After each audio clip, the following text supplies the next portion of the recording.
talking about compliance, we've been talking about standards, we've been talking about testing, we've been talking about meldonium and all sorts of things. So we had agreement with Kenya and the authorities on the legislation that we wished them to put through Parliament. And during the parliamentary process, there were changes. And some of those changes mean that the current state of the law is not compliant with the code.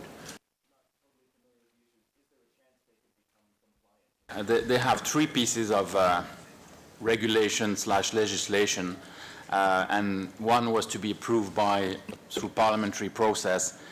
During the parliamentary process, amendments took place which started to make the law that was passed in Parliament not in line with the other rules and creating inconsistency between the various texts. I don't want to, we have pages of those, I mean, I don't want to go into detail, but for example, creating new definitions which would mean that certain infraction will have no penalties or things like that.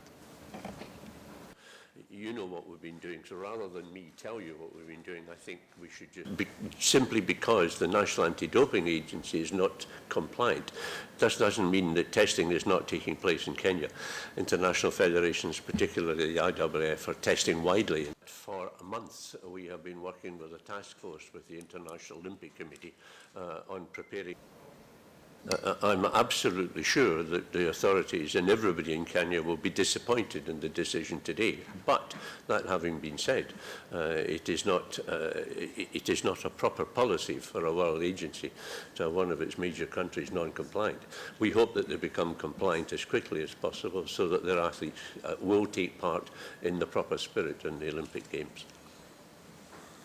The Rio Games. We tell them that there is an intelligence gathering unit representing 5. Most national anti-doping organizations are very active with their national Olympic committees, and that the athletes are tested in the build-up to the Games. Some international federations have a much extended testing program. FINA, for example, for swimming, are testing all their leading athletes in different events before the Games.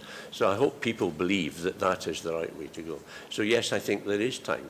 Now, if you're specifically talking about the Russian anti-doping agency, you saw the report today. They clearly are on the way, but I question whether they will be completed that process by the time of the Games in Rio. The original testing plan and the original plan for compliance could run for a period of up to 2 years. But as you can see, although they are non-compliant, we're actually making efforts to fill in the gaps that otherwise they would do, and we're doing it with international testing arrangements. They're doing some education, and we're building their helping them build their capacity. 6 different national anti-doping organizations all around the world. We tell them that the new laboratory is fully... You know, I don't have any personal views about these things. I think what the agency would say in answer to that is that we have encountered issues over the years. Some of them have been high profile, some of them not. But on a daily basis, I get to the office and have to react to some issue.